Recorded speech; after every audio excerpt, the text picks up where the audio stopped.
Actual में हमारा जो परिवार था वो जो है आर्मी बैकग्राउंड से ही रहा, क्योंकि फादर थे वो भी आर्मी में थे और उन्होंने 71-65 की लड़ाई लड़ी थी।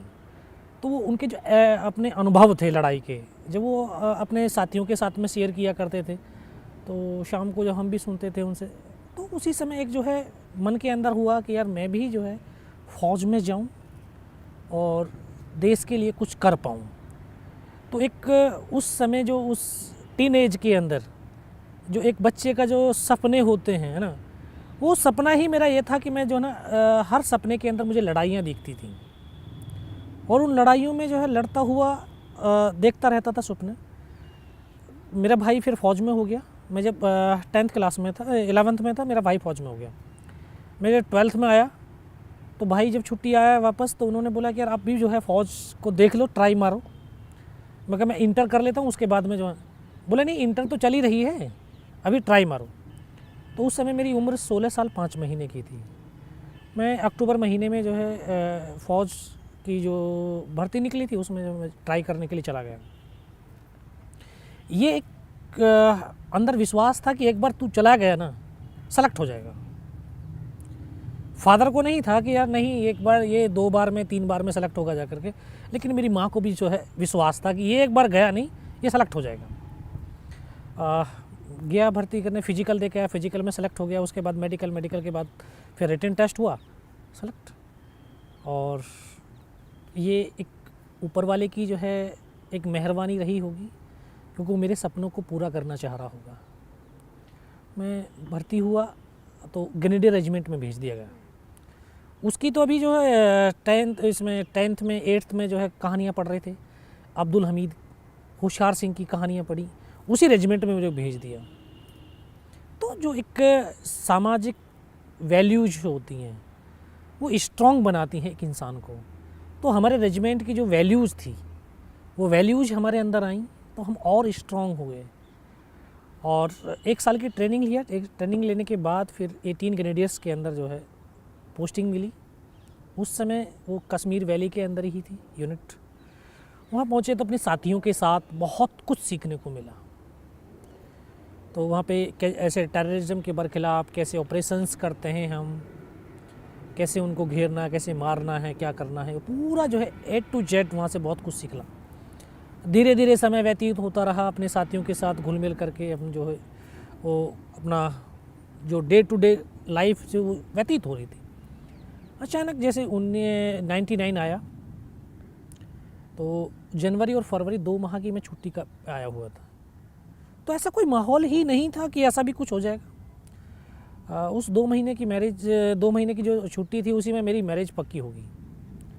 और जब यहाँ से गया तो 5 मई की मैरिज निर्धारित हुई। मेरे जो कंपनी कमांडर थे मेजर राजेश अधिकारी साहब, उन्होंने मना भी किया था, बोला नहीं यार 1 महीने की छुट्टी चला जा, फिर नहीं आने के बाद में बोलेगा यार मेरी शादी है, फिर तेरे पास छुट्टी तो होगी नहीं। मैं कहा सर 20 दिन की बहुत है। मैं जाके बोला, मैं कहा सर मेरी शादी है। बोला मैं मना किया था ना, 1 महीने की चला जा, अब कौन सी जाएगा। मैं कहा सर 20 दिन की दे देना, बहुत है। तो मई में, अभी उसी समय फरवरी के अंदर जो हमारे प्रधानमंत्री थे अटल बिहारी वाजपेयी, उन्होंने लाहौर बस यात्रा किया था। तो देश और देशवासियों को कुछ पता ही नहीं चल रहा था, क्योंकि हिंदुस्तान तो पाकिस्तान के साथ एक सौहार्दपूर्ण वातावरण, एक इंसानियत को जिंदा रखने वाला वातावरण बनाता जा रहा था। सभी को लग रहा कि अभी देखो इतने अच्छे मैत्रीपूर्ण संबंध बन रहे हैं तो हम बहुत उन्नति करेंगे, तरक्की करेंगे, क्योंकि जब इंसानियत जुड़ेगी तो ताकत बनेगी और ताकत जो है आगे बढ़ाएगी दोनों देशों को। लेकिन पाकिस्तान के हुक्मरान ये नहीं चाहते थे कि हिंदुस्तान और पाकिस्तान के दोनों के बीच में एक इंसानियत जिंदा रहे। वो इंसानियत को दफन करना चाह रहे थे। उन्होंने उसी मैत्रीपूर्ण वातावरण के अंदर एक षड्यंत्र रच दिया। कारगिल के जो तमाम चौकियां थीं, जहां पर हिंदुस्तान की चौकियां हुआ करती थीं, उनके ऊपर सबके कब्जा कर लिया। क्योंकि जो एक 71 में शिमला का समझौता हुआ था, उसमें कुछ एक ये नियम बनाए गए कि इतनी ऊंची दुर्गम पहाड़ियां हैं जहां पर जीवन यापन करना बहुत मुश्किल होता है, वहां पर विंटर के समय में तो और बहुत मुश्किल होता है कि दोनों सेनाएं विड्रॉल होकर के अपने अपने बेस कैंप में आ जाएंगी। तो हमारी सेना तो एक अनुशासन प्रिय सेना है हिंदुस्तान की, एक वेल डिसिप्लिन्ड सेना है। तो हमने उसी के हिसाब से, हमारी फ़ौज नीचे थी लेकिन उनके अंदर तो कुछ दूसरा ही था, उन्होंने जाकर के हमारे पूरे पोस्टों को कैप्चर कर लिया। एक दिन मुझे स्वप्न दिखाई दिया था कि जैसे कोई हमारे नेशनल फ्लैग को लेकर के भाग रहा है और हमारे देशवासी जो है उसको, जो सैनिक हैं उनको गोलियां मार रहे हैं, वो हमारे सैनिकों को मार रहे हैं। इस तरह का एक स्वप्न दिखाई दिया। तो मैं घर में शेयर किया कि मैं इस तरह का जो है एक स्वप्न दिखाई दिया है, कुछ ना कुछ हुआ है। तो सभी बोले यार नहीं, तू कश्मीर में रहता है ना, वहाँ पे गोलियां चलाता रहता है, तो इस तरह से तेरे जो वो दिमाग में वही बैठा हुआ वही चीज़ है।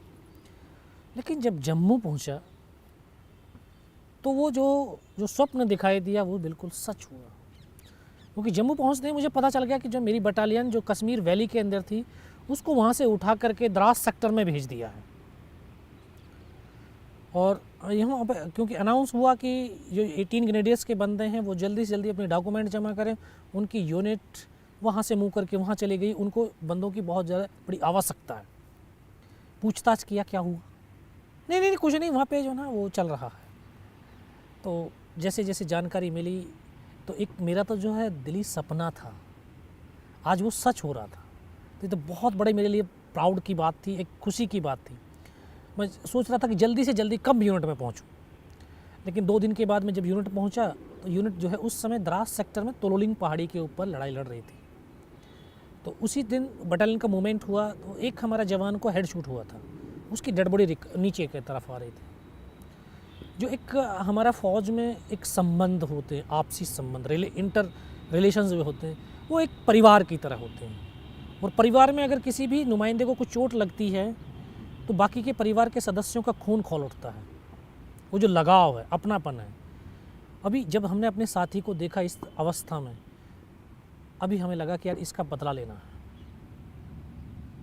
तो उसी दिन हम 15 जवान छुट्टी काट करके गए थे। तो हमें एक साथ तो ऊपर भेजा नहीं, तो हमारी 2 कंपनियाँ, एक रिस से चढ़ी, 2 कंपनियाँ इस तरफ से चढ़ी ताकि जो मल्टीपल अटैक हो सकें और हम दुश्मन की ताकत को बांट करके आसानी से कब्जा कर सकें।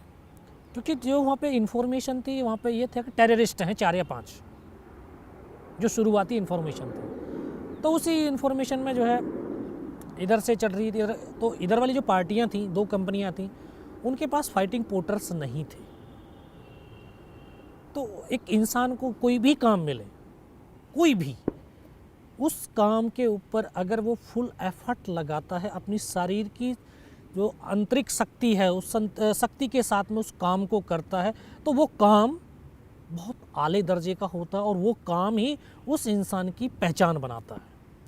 मैं कोई ऐसा विशेष शक्ति लेकर के तो पैदा हुआ नहीं, मैं तो आम लोगों की तरह ही आम ही इंसान हूँ। कोई मेरी कोई स्पेशल क्वालिटी नहीं थी जिस क्वालिटी के आधार के ऊपर मुझे सेना में के अंदर भर्ती किया गया। नॉर्मल प्रोसेस के द्वारा जो है मैं भर्ती हुआ। लेकिन जो वो 15 जवानों को हमें एक काम मिला कि नीचे से ऊपर यार अम्युनिशन और राशन पानी लेकर के जाना, तो हम सुबह 5:30 बजे चलते थे और रात को 2:30 बजे ऊपर पहुंचते थे, जिसमें दुश्मन की आर्टिलरी फायर कर रही है, मोटर्स फायर आ रही हैं, उनकी गन्स का फायर आ रहा है, मौसम बिल्कुल ख़राब है। लेकिन इन सब के बावजूद हमें एक लगन लगी हुई थी कि जो ऊपर मेरा साथी बैठा है वो इसलिए फायर कर रहा है क्योंकि हम उसको अम्युनिशन दे रहे हैं, वो हमारे सीने को सेफ रख रहा है, तो हमारा दायित्व बनता है कि उसकी पीठ को सेफ रखें। तो इसी उससे एम से हम जो है 22 दिन तक कंटिन्यू चले, और 22 दिन कंटिन्यू चलने वाले सिर्फ हम 3 जवान ऐसे थे जो लगातार चलते रहे। हम 22 दिन के अंदर हम तीनों जवानों की एक पहचान बनी कि ये तीनों जो जवान हैं इनका फिजिकली और मेंटली बहुत स्ट्रॉन्ग है, तो इनको एक अलग विशेष टुकड़ी के अंदर शामिल किया जाए। तो तोलोलिंग पहाड़ी के ऊपर 22 दिन में बाद 12 जून 1999 को बटालियन ने 2 ऑफिसर, 2 जूनियर कमीशन ऑफिसर और 21 जवानों को खो करके 12 जून को पहली सफलता के रूप में तोलोलिंग पहाड़ी प्राप्त करी थी। उसके बाद द्रास सेक्टर की सबसे ऊंची चोटी टाइगर हिल, उसका जो है एक और टास्क हमें मिला। तो बटालियन कमांडर ने बोला कि यार हमें एक और टास्क हिंदुस्तान की फ़ौज ने दिया है और ये हमें मौका है कि हमारे वो जो 2 ऑफिसर, 2 जूनियर कमीशन ऑफिसर और 21 जवान जो शहादत दी है उनका बदला लेने का हमें एक और मौका मिला है, तो हम उनका बदला लेंगे। तो फिर उसके बाद उन्होंने टाइगर हिल की पूरी प्लान बनाया। प्लान बनाने के बाद सभी को बताया कि इस प्रकार से हमने लड़ाई लड़नी है, ये काम करना है, अगर इस प्लान से हम चलेंगे तो हम सक्सेस मिल सकती है। तो उसमें घातक प्लेटून, ये सबसे पहले राइट साइड वाला जो रास्ता था बिल्कुल खड़ी चट्टान थी 90 डिग्री की, जिस पे चढ़ना बहुत मुश्किल था, क्योंकि उधर से दुश्मन बिल्कुल आश्वस्त होकर के बैठा था कि यहाँ से हिंदुस्तान की फ़ौज चढ़ करके हमारे ऊपर हमला नहीं कर सकती है। हमें वही रास्ता चुना गया। तो उस रास्ते पे चलने के लिए तो ज़रूरी था कि एक तो यंग जवान होने चाहिए, क्योंकि ऑक्सीजन की कमी थी, मौसम की मार थी। फिर अगर हम जल्दी से जल्दी उस रास्ते को कवर कर लेंगे तो हमें सक्सेस आसानी से मिल सकती है। फिर अगर हमारे अगर हम जल्दी उसको एरिया को कवर नहीं करते तो हमारा नुकसान ज़्यादा होगा। तो इसलिए एक यंगेस्ट टीम, कुछ पुराने जवान, उनका पूरा मिश्रण करके ये टुकड़ी बनी घातक प्लेटून। तो उसी समय हमारे कमीशन होकर के आए थे लेफ्टिनेंट बलवान सिंह, उसको उस टीम की जो है कमान सौंप दी गई। तो हमें 4-5 दिन का रिहर्सल का समय मिला कि आप किस प्रकार से अपने टास्क को पूरा करेंगे, इसकी जो है प्रैक्टिस कर लीजिए। फिर आखिरकार हमें चढ़ने का आदेश मिल चुका कि आप लोग उस दिन टाइगर हिल के लिए मार्च करेंगे। फिर हमने शुरू किया। तो उस पहाड़ी पर, क्योंकि ऊंचाई उसकी 16,500 फीट, रात को चढ़ सकते थे, दिन में नहीं। हम पूरी रात चलने के बाद सुबह जैसे ही फर्स्ट लाइट हुआ, उजाला हो गया, तो हमने वहाँ पर पत्थर, जो बड़े बड़े पत्थर थे, उनके पीछे छुप करके चुपचाप बैठे रहे। पूरा दिन उन पत्थरों के पीछे गुजारा। जैसे फिर अगली रात हुई, अंधेरा हुआ, फिर हमने चलना शुरू किया। तो पहाड़ियों के अंदर एक और चीज़ होती है कि पहाड़ी में जब बिल्कुल हम नीचे पहुँच जाते हैं पहाड़ी के, और जब उस पर चढ़ना देखते हैं तो जो पहली वाली टॉप है वही लगता है यार यही इसका मेन टॉप है। लेकिन जब उस टॉप पर पहुँचते हैं तो फिर अगले वाली चोटी दिखाई देती है। तो दूसरी रात जब हम पूरी रात चलने के बाद जो उस टॉप के नज़दीक पहुँचे, तो हमारे डेल्टा कंपनी साथ साथ चल रही थी हमारी सपोर्टिंग के लिए। तो उसके जो कंपनी कमांडर थे कैप्टन सचिन निम्बालकर, उन्होंने बोला यार बलवान, यहाँ पे तो कुछ भी नहीं है। बोला चलो यहाँ पे फ्लैग लगा देते हैं। जब उस चोटी के ऊपर चढ़े, यार ये नहीं है, अगले वाली चोटी है। फर्स्ट लाइट हो गई थी। सभी ने बोला सर ऐसा करते, चाय पीते हैं फिर चलते हैं। बोला नहीं, चाय वहीं पियेंगे जाकर के। उस दिन तो पूरा दिन चले हम, पूरा दिन चलते। शाम के वक्त यही समय रहा होगा। तो वहाँ पहुँचे, उस टॉप पर पहुँचे तो फिर अगले वाली चोटी दिखाई दी। फिर सभी ने बोला सर ऐसे करते हैं, अभी थोड़ा सा रेस्ट करके फिर चलते हैं, क्योंकि पूरा दिन हो गया, पूरी रात हो गया चलते हुए। तो अभी हम वहाँ पे बैठ करके अपने वेपन्स को डिप्लॉयड कर ही रहे थे। तो सचिन निम्बालकर साहब के साथ जो टीम थी वो आगे के इलाके को थोड़ा सा सर्च करने के लिए चली गई। जैसे वो आगे की तरफ गए तो दुश्मन इतना चौकन्ना था, इतना चालाक था, वो अपने आप को तब तक छुपा करके बैठा हुआ था कि हम जैसे दुश्मन उसके नज़दीक पहुँचे और वो तब फायर खोलता था। तो जो हमारी टीम उनके नज़दीक पहुँची तो उनके ऊपर फायर खोल दी। अब हम डायरेक्ट फायर सपोर्ट भी नहीं दे सकते उनको, क्योंकि अगर ऐसे तरह से करके फायर करते हैं तो हमारे बंदों को ही गोली लगती है। आर्टिलरी का जो है फायर भी नहीं डलवा सकते हैं, क्योंकि सेफ्टी डिस्टेंस बिल्कुल ख़त्म हो गया था। अभी सीओ को फिर इन्फॉर्म किया कि साला ऐसे इस तरह की कहानी हो गई है। फिर उनको मैसेज दिया गया सेट के ऊपर, भाई जहाँ पर हो जैसे हो, पत्थरों के पीछे चुपचाप छुपक करके बैठे रहो, जैसे अंधेरा होगा आपको निकाल लिया जाएगा। तो लगभग रात को 11 साढ़े 11 बजे के आसपास उस टीम को निकाल करके लेके आए।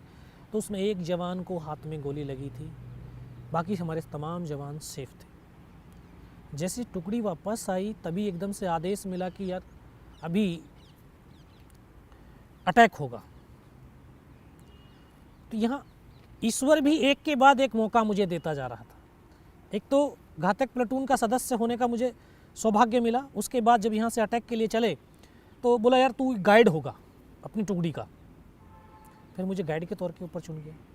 तो एक मेरा नाम राशि दूसरा था, हम दोनों एक दूसरे के गाइड होकर के चलना शुरू किए। पूरी टुकड़ी को लेकर के जब रात भर चलते रहे, सुबह का वक्त था, तो एकदम बिल्कुल खड़ी चट्टान जिस पर चढ़ना बहुत मुश्किल था।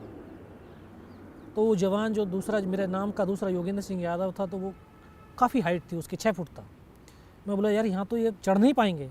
बोला नहीं ऐसे कर, तू मेरे कंधे पे पैर रख और ऊपर कहीं रस्सी बांध दे।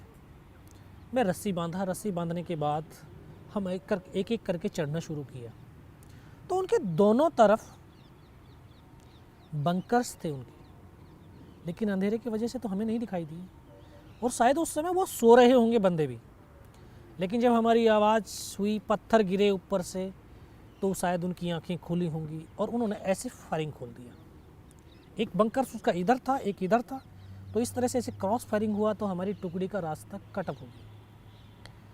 हम केवल 7 जवान जब तक क्रॉस कर चुके थे, बाकी को फिर किसी को क्रॉस करने ही नहीं दिया उन्होंने।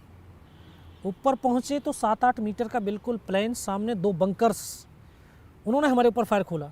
हमने भी इधर से आधाधुंध फायरिंग खोला, लेकिन हमने उनको मार गिरा दिया। अब जो हमारा उनका फायरिंग चल रहा था, जो टाइगर हिल का टॉप था, 50-60 मीटर रहा होगा, तो 50-60 मीटर दूरी कोई ज़्यादा दूरी नहीं। उन्होंने देखा यार यहाँ तक हिंदुस्तान की फ़ौज पहुँच गई है, इतना ज़बरदस्त हमारे ऊपर गोलाबारी शुरू किया उन्होंने। हम ऐसी परिस्थिति में आ गए कि एक कदम आगे रखते हैं तब भी हमारी मौत थी, और एक कदम पीछे रखते हैं तब भी हमारी मौत थी, यानी मरना निश्चित हो गया था। सभी ने बोला यार मरना ही तो है, यार मरने से पहले जितने ज़्यादा से ज़्यादा हम मार सकते हैं हम मारेंगे। और ये हमारे देश और हमारी सेना की सबसे बड़ी ताकत है कि हमारे सैनिक का जो शरीर चाहे गोलियों से छलनी क्यों ना हो जाए, उसकी आखिरी सांस क्यों ना बची हो, उसके शरीर की अगर एक भी बूंद बची है शरीर के अंदर, तब भी उसके जो है कदम दुश्मन की तरफ बढ़ते हैं, कभी पीछे की तरफ नहीं बढ़ते। ये हमारी भारत माता की मिट्टी में जन्म लेने वाले हर एक हिंदुस्तानी का जो है उसमें ताकत है। वो हम आगे की तरफ भागे, उनकी डेड बॉडियों को निकाल करके मोर्चे से भगाया, फिर उनके मोर्चों से हमने लड़ना शुरू किया। हमें लगभग 5 घंटे हमें हो गए उनके साथ लड़ते। तो 5 घंटे में धीरे धीरे हमारा अम्युनिशन तो ख़त्म होना ही था। जब बहुत कम मात्रा में हमारे पास अम्युनिशन बचा तो हमने आपस में प्लान किया कि यार अगर हमारे पास अम्युनिशन ही नहीं होगा तो इस राइफ़ल का हम क्या करेंगे, कैसे लड़ाई करेंगे। अभी जो भी अम्युनिशन है उसका एक ऐसा उपयोग करेंगे कि अब हम फायर बंद कर देते हैं, ताकि दुश्मन को लगे कि यार ये तो मर गए हैं, ये इनका अम्युनिशन ख़त्म हो गया, ये बाहर निकल कर के आए पत्थरों से, तब हम फायर खोलें ताकि हम ज़्यादा से ज़्यादा दुश्मन को मार सकते हैं। हमने वो प्लान किया। उनकी जो मोटर्स फायर हुआ, उनकी आर्टिलरी का जब फायर हुआ, अचानक से हमने फायर बंद कर दिया, क्योंकि वो नज़दीक थे, आवाज़ तो हमारी भी सुन रहे थे वो। तो हमने फायर बंद किया। फायर बंद करते ही 15-20 मिनट के बाद जब फायर ने हमारी तरफ से कोई फायर नहीं हुआ, उनको लगा कि यार ये मर गए या इनका अम्युनिशन ख़त्म। तो 15-20 मिनट के बाद पाकिस्तान के 10-12 जवान थे, वो सिर्फ वो नज़दीक आए देखने के लिए कि यहाँ पर हिंदुस्तान के इस जवानों की संख्या कितनी है, जिंदे हैं या मर गए हैं। तो हम अलग अलग, इस पत्थर के पास 2, उस पत्थर के पास 3 तरफ हम बैठे हुए थे, आपस में पूरा कोऑर्डिनेशन किया था। तो वैसे सामने से जब निकल करके बाहर आए पत्थरों से, एक साथ हमने फायर खोला। उनमें से 1-2 बचा होगा, बाकी सबको मार दिया। अब हमारे पास अम्युनिशन हो गया, हमारे पास वेपन हो गया। फिर हमने उन्हीं का वेपन, उन्हीं का अम्युनिशन लेकर के फायरिंग करना शुरू की। तो जो 1-2 जो बचा था, उन्होंने जाकर के अपने ऊपर जो कमांडर थे उनको बताया, क्योंकि फायर खोलते ही पता चल गया कि यहाँ पर 8-10 बंदे ही हैं। उन्होंने ऊपर जाकर के बता दिया कि हिंदुस्तान के वहाँ पर 8-10 बंदे हैं। तो विदिन 30 मिनट हमें संभलने का मौका नहीं मिला। 30 से 35 पाकिस्तान के जवानों ने दोबारा से हमला कर दिया, और हमला इतना ज़बरदस्त, जो भी उनके पास जितने भी वेपन थे, सभी वेपन्स का एक साथ फायर खोल दिया। हम जहाँ पर बैठे थे हम सर नहीं उठा सकते थे, जिसने भी सर उठाया उसका सर चला गया। तो काफ़ी देर के बाद जब उन्होंने एकदम फायर बंद किया, फिर पत्थर फेंकने शुरू कर दिए, ग्रेनेड फेंकने शुरू कर दिए। धीरे धीरे अल्लाह अकबर के नारे लगाते हुए नज़दीक आने लगे। तो हमने फिर भी फायर नहीं खोला, क्योंकि हमें पता था कि मैं फायर खोलूँगा तो मुझे मेरी लोकेशन जाहिर हो जाएगी और वो दूर से मुझे बर्बाद कर देगा।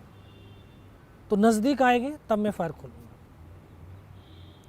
अब वो और नज़दीक आते रहे। तो हमारे पास एक LMG थी, लाइट मशीन गन। वो उनको नज़दीक से, जब नज़दीक आए तो वो उनको नज़र आ गया। जैसे वो नज़र आया तो उनको सीधा उसी के ऊपर RPG का राउंड दाग दिया। वह LMG के जो बैरल थी वो डैमेज हो गई। उसको चलाने वाले जो जवान थे उनको भी पत्थर लगे आकर के। तो एकदम से वो छोड़ करके, ऐसे प्लेटून हवलदार इस तरफ बैठा हुआ था, हमारा एक हवलदार मदन, उसकी तरफ भागे। तो उन्होंने बोला यार मर गए सर, मर गए मर गए। तो वो आज भी उनके वो शब्द मुझे आखिरी शब्द थे, आज भी याद ऐसे गूंजते हैं मेरे दिमाग के अंदर। क्योंकि उस एलएमजी के जस्ट बाएं तरफ मैं बैठा तो मुझे आवाज़ दिया कि योगेंद्र, बोला इस एलएमजी को उठा करके फेंक। बोला दुनिया में आज कोई बचाने वाला नहीं है इस वेपन के सिवा, क्योंकि उसकी फायर पावर बहुत ज़्यादा थी। तो नज़दीक नहीं आ रहे थे दुश्मन उससे। जैसे मैं उसको एलएमजी को ऐसे उसको पकड़ा और उसकी तरफ फेंक तो दिया, मेरी नज़र ऊपर की तरफ गई तो जिस पत्थर से मैं फायर करा उसी के ऊपर 7 पाकिस्तान के जवान खड़े थे। मैं कहा सर ये तो नज़दीक आ गए। बोला कहाँ पर? ये खड़े हुए। वो जैसे ही आवाज़ सुनाई दी सीधा मेरे ऊपर ग्रेनेड फेंका उसने। तो जो मेरा नाम राशि था योगेंद्र यादव, वो पीछे की तरफ लेट करके फायर कर रहा था। तो उसको ग्रेनेड का एक टुकड़ा लगा, यहाँ से उसकी उंगली कटी, दूर जा कर के पड़ी। वो एकदम से उसको आभास हुआ कि यार मेरा हाथ कट गया।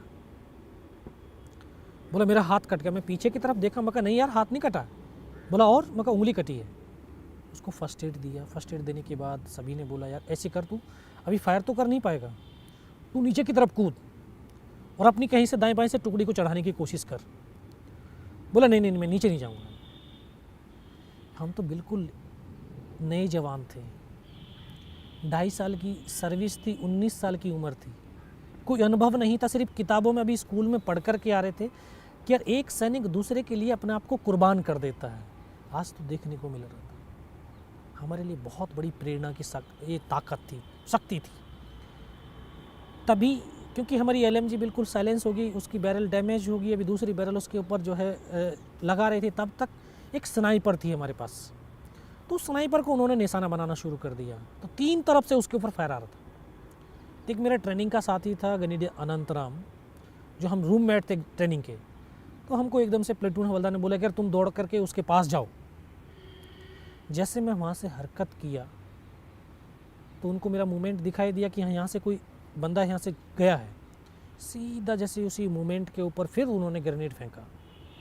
तो ग्रेनेड का जब एक टुकड़ा आकर के मेरे घुटने के नीचे लगा तो जैसे मैं खड़ा था, खड़े के खड़े नीचे गिर गया। मुझे ये आभास हुआ कि यार घुटने से पैर कट गया। कुछ देर के बाद एकदम से मैंने ऐसे हाथ मारा तो मगर नहीं, पैर तो है। मैं खुद फर्स्ट एड करने लगा। हमें अपने जो है जो भी काम मिला, जो भी काम मिलता है, उस काम के अंदर एक अपना मन लगा करके, पूरा एफर्ट लगा करके हम अगर उस काम को करते हैं, चाहे हमारे शरीर की शक्ति उसमें पूरी छीण ख़त्म क्यों ना हो जाए, लेकिन आस्था अगर उस काम के प्रति बनी हुई है तो उस शरीर के अंदर ईश्वरीय शक्ति संचारित होती है। मैं आपको ये बताना चाहूँगा कि जब वहाँ पर लोग मेरे साथी एक एक करके मेरे से जुदा हो रहे थे, मुझे इतना सब कुछ हो गया, मेरे जो है पैर लगा कि पैर कट गया है। मैं खुद फर्स्ट एड करने लगा। तभी फर्स्ट एड कर ही रहा था कि एक और ग्रेनेड का टुकड़ा आया, यहाँ से ये पूरा काट दिया। इसको कटने के बाद तो मुझे मेरा चेहरा बिल्कुल सुन्न हो गया। मुझे लगा कि यार आँखें नहीं हैं अभी, क्योंकि दिखाई देना बिल्कुल बंद हो गया था।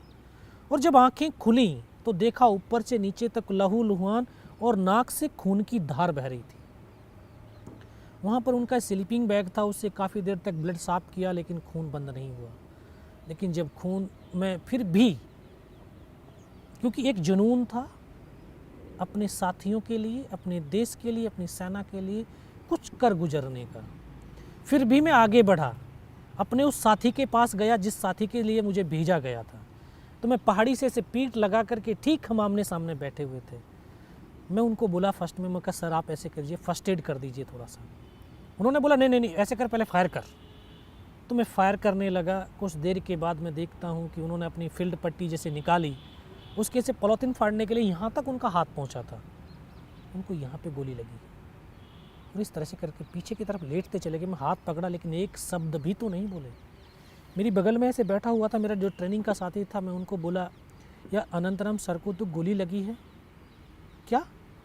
बस वही शब्द बोल पाया। उसको आकर के सीने में ब्रस्ट लगा, वो भी आकर के मेरी तरफ लेट गया। प्लेटून हवलदार को बोला सर दोनों बंदों की गोली लगी है, कैसे हैं? दोनों के दोनों सब शहीद हो गए। बस इतना ही मैं बोल पाया। तभी आकर के इस तरह से हमको घेर लिया और वो एक ऐसा पल, ऐसा मंजर कि एक ही पल के अंदर सब कुछ खत्म हो गया।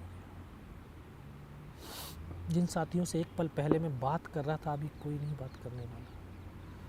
उनको भी लगा कि यार इनमें सब ये मारे जा चुके हैं। तो उनके कमांडर ने बोला इनको रीचेक करो, इनमें से कोई जिंदा तो नहीं है। तो आकर के एक एक को गोलियां मारने लगे। तो एक डेड बॉडी मेरे ठीक सामने थी, एक मेरी बगल में थी मेरे साथी की। मैं इस तरह से पड़ा हुआ था, तो बेहोश था, लेकिन इतना बेहोश नहीं हुआ था कि उनको देख ना सकूं, उनको सुन ना सकूं। देख सकता था, सुन सकता था। जब उसने सामने वाले को जो है उसके सीने में आकर के 3-3, 4-4 राउंड के जो है ब्रस्ट खींचे, तो डेड बॉडी ऐसे उछलती थी, ऐसे ऊपर की तरफ। तो बगल वाले को मारा। मैं इस तरह से पड़ा हुआ चुपचाप पड़ा था अपना। उसने आकर के फर्स्ट में यहाँ पर मारी मेरे गोलियाँ। मैं देख रहा हूँ कि यहाँ से धुआं निकल रहा है। फिर उसने जांग में मारी, फिर नीचे पैर में मारी, 3 जगह गोली मारी। उस गोली की पीड़ा को चुपचाप पड़ा सहता रहा। जब वो गोली मार करके चला गया, तो जब एक विश्वास पैदा किया अपने दिल के अंदर कि अगर इसने सर और सीने में गोली नहीं मारी, मेरा हाथ पैर दोनों ही काट करके क्यों ना ले जाए, मैं उफ तक नहीं करूँगा और मैं जिंदा भी रहूँगा। और वो विश्वास ही था कि आज मैं आपसे बात भी कर रहा हूँ। तभी उनको तो यकीन हो गया कि इनमें से कोई जिंदा नहीं है। फिर उनके कमांडर ने, जो पाकिस्तान का एक था, उनका कमांडर था, उन्होंने हमारे एक नीचे पोस्ट था, MMG पोस्ट, उन्होंने उनका बेस कैंप था टाइगर हिल की बगल में, मस्को वैली था, उसको मैसेज दिया कि यार नीचे जो हिंदुस्तान का MMG पोस्ट है उसके ऊपर हमला कर दो। जब ये आवाज़ मेरे कानों तक लगी तो मुझे लगा यार आज तो मेरी पूरी टुकड़ी ख़त्म हो जाएगी। ऊपर इनका पोस्ट है, नीचे अगर इन्होंने हमला कर दिया, बीच वाले मेरे साथी कहाँ जाएंगे। तब ऊपर वाले से एक ही प्रार्थना करी कि मुझे इतनी जिंदा रख दे कि मैं अपने साथियों तक सूचना दे सकूं। अगर निस्वार्थ भाव है, सच्ची श्रद्धा है, तो ईश्वर शक्ति भी साथ देती है। सभी के पास एक आंतरिक शक्ति है। जो इस धरती पर जिसने जन्म लिया है उसके पास एक ताकत है। बस उस ताकत को पहचानने की, अपने अंदर एक कॉन्फिडेंस पैदा करने की ज़रूरत है। अगर एक इंसान अपने अंदर सेल्फ कॉन्फिडेंस पैदा कर लेता है, एक डिटर्मिनेशन कर लेता है कि मुझे ये करना है, तो ऑटोमेटिक उसके अंदर एक मोटिवेशन आ जाता है। और मोटिवेशन तो वो ताकत होती है कि किसी भी परिस्थिति में किसी भी काम को पूरा करने के लिए वो हमेशा प्रेरित करती रहती है। और मोटिवेशनल, इससे बड़ा और मोटिवेशनल हो ही नहीं सकता कि हम तो ऐसी पावन मिट्टी, हिंदुस्तान की मिट्टी में हमने जन्म लिया है, जो वीर और वीरांगनाओं ने अपने खून से सींचा है। इसको ऋषि मुनियों की मिट्टी है ये। इससे बड़ी और ताकत, इससे बड़ा और मोटिवेशनल हमारे लिए और कुछ हो ही नहीं सकता है। आत्मविश्वास और एक दृढ़ता ये थी कि जो मैं ये सोच रहा था कि यार मेरी आखिरी सांस तक मैं इस ज़मीन को नहीं छोड़ूंगा। 3 बार गोलियां मारी उसने, लास्ट उसने सीने पे भी गोली मारी। लेकिन जो अपने आप का जो समर्पण होता है, अपना समर्पण किसी चीज़ के लिए कर दीजिए, तो जो समर्पण का जो भाव होता है वो आत्मा से परमात्मा का जुड़ जाता है और वो फिर आपको ताकत देता है, वो आपको मरने ही नहीं देगा। तो शायद उसने जब गोली मारी तो यहाँ पर पर्स था, पर्स में भी गिलट के 5-5 रुपए के सिक्के, और वो भी इकट्ठे कर दिए परमात्मा ने। लेकिन उस गोली के धक्के से तो मुझे आभास हुआ कि यार मैं मर गया हूँ। गोली तो अंदर नहीं गई, लेकिन रिकोचिट हो गई, लेकिन आभास हो गया कि मैं मर गया हूँ। उन्होंने, जो पाकिस्तान के जो जवान थे, उन्होंने हमारे साथ जो अमानवीय क्रूरताएँ की, जैसे बूट की ठोकरें मारना हमारी डेड बॉडियों के अंदर, हमें गालियाँ देना, बहुत कुछ उन्होंने की। फिर लास्ट में उनके कमांडर ने बोला इनके वेपन उठा लो। तो उनके एक जवान आया, दोबारा से जो है गोली मार रहा है, दूसरा वेपन उठा रहा है। फिर उसने वेपन जब उठाया तो यहाँ मेरी AK-47 ऐसे पड़ी हुई थी, उठा करके जब वापस मुड़ा तो मुझे अनकॉन्शियस हो गया था, मुझे लग नहीं रहा था कि मैं ज़िंदा भी हूँ। लेकिन जब उसका पैर मेरे पैर से शायद टकराया तो मुझे एकदम से लगा यार मैं तो ज़िंदा हूँ। तब एक ताकत अंदर से एकदम से आवाज़ आई कि यार अभी तक नहीं मरा तो अब मरेगा भी नहीं। मेरे पास एक हैंड ग्रेनेड बचा था, मैंने अपने धीरे से अपना हैंड ग्रेनेड निकाला, पिन निकाल करके उसके ऊपर ऐसे फेंक दिया। तो कोट के अंदर जो हुड लगा हुआ था, हुड के अंदर वो ग्रेनेड गिर गया। जब वहाँ पे गिरा तो उसको लगा कि यार कुछ गिरा है। उसने पीछे की तरफ मुड़ करके देखा, पीछे तो कोई मोमेंट था नहीं। तो जब तक वो ग्रेनेड को निकाल पाता, ग्रेनेड फट गया। ग्रेनेड के फटते ही जो पाकिस्तान के दूसरे जवान थे उनमें एकदम से खलबली मची कि इनमें से कोई जिंदा है। कुछ बोले जिंदा नहीं, नीचे से फौज आ गई है, क्योंकि जिसने 3 बार गोलियां मारी हो कौन कह सकता है कि जिंदा होगा। वो एक मौका था मेरे पास कि मैं अपने देश के लिए, अपनी भारत माता के लिए कुछ विशेष कर गुजर जाऊं। मैं तुरंत उसकी राइफ़ल को उठाने की कोशिश करी, क्योंकि उसका पूरा सर उड़ गया और हमारे ऊपर आकर के गिरा पाकिस्तान का वो जवान। मैं उसकी राइफ़ल को ऐसे पकड़ने की कोशिश करी, लेकिन ये हाथ तो हिला ही नहीं, क्योंकि इस हाथ की हड्डी निकल के पूरी बाहर हो गई थी। एक हाथ से राइफ़ल को उठाया, वहाँ से फिर एकदम से उनके ऊपर फायर खोला, 3-4 बंदे और उनके मारे गए। फिर इसी हाथ से पलटा खाया, दूसरे पत्थर से, तीसरे पत्थर से। जब 3-4 जगह से फायरिंग किया तो उनको लगा कि यार हाँ, नीचे से रीइंफोर्समेंट आ गई है। फिर उनके हौसले पस्त हो गए, वो पैर उखड़ गए उनके, और वहाँ से उनको भगा दिया। 3-4 मीटर तक रेंगता हुआ आगे गया तो देखता हूँ आगे जाने के बाद उनके सामने टेंट लगे हुए हैं, लंगर चल रहा है, उनके वेपन वहाँ पे डिप्लॉयड हैं। क्योंकि मुझे इतनी भी समझ थी कि अभी हमारी टीम के बाद दूसरी टीम आएगी अटैक के लिए। अगर उस टीम को जो है जितनी ज़्यादा से ज़्यादा इन्फॉर्मेशन मैं दे सकता हूँ तो शायद उनकी कैजुअलिटी कम होगी। वो सब कुछ देखा, और फिर एक पागलपन भी था।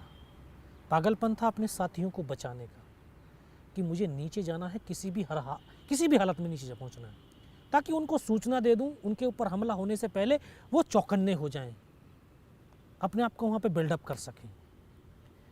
फिर मैं वापस मुड़ करके जब अपने साथियों के पास पहुंचा तो एकदम से लगा कि हो सकता है इनमें से कोई मेरा साथी जिंदा होगा।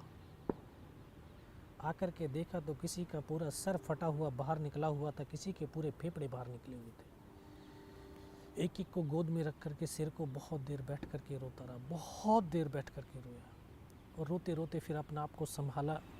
मुझे तो ये भी पता नहीं चल रहा था कि किधर हिंदुस्तान है, किधर पाकिस्तान है, क्योंकि 2.5 साल की सर्विस थी, कुछ समझ में नहीं आ रहा था मुझे। बहुत देर संभालते रहे, लेकिन फिर बाद में धीरे धीरे जब गोली लगी हुई, बहुत टाइम हो गया था, शरीर के अंदर कंपन भी पैदा हो गई। ये लटक गया था टूट करके हाथ, इस हाथ को ऐसे बांधने की कोशिश करने लगा, लेकिन ये बंद भी नहीं पा रहा था। ये सोचा कि यार कट गया, इसको तोड़ करके ही फेंक देता हूँ इससे अच्छा, क्योंकि बहुत ज़्यादा दर्द होने लगा था। इसको हाथ में झटका मारा, तोड़ने की भी कोशिश करी, लेकिन टूटा नहीं। फिर इसको उठाया, पीछे बेल्ट में फंसाया, कमर पे गिर के। फिर सोचता रहा कैसे करूं, क्या करूं। तो एकदम से ऐसी आवाज़ सुनाई दी जिसने बोला, बेटा इस नाले से नीचे की तरफ चला जा। मैं बिना कुछ सोचे समझे उस नाले से लुढ़क गया। वो लुढ़क करके जब नीचे पहुंचा तो एकदम ऐसे गड्ढा आ गया था। एक हाथ से पत्थर पकड़ करके लटका हुआ था। तब मुझे लगा यार मैं पाकिस्तान की तरफ आ गया हूँ। तो मैं देखा तो मुझे मेरे साथी नज़र आए, उनको मैंने आवाज़ दिया तो वहाँ से दौड़ करके आए। उन्होंने देखा कंडीशन कि बचेगा नहीं। मैं उनको बोला कि यार मुझे कुछ नहीं होगा, सिर्फ पोस्ट को बचा लो कैसी करके। ये दिन के 1-1:30 बजे का समय था, बिल्कुल मौसम साफ, धूप खिली हुई थी। सीओ को इन्फॉर्म किया गया कि सर इस तरह की कहानी हुई है। सीओ ने बोला इस लड़के को जल्दी से जल्दी मेरे पास पहुंचाओ।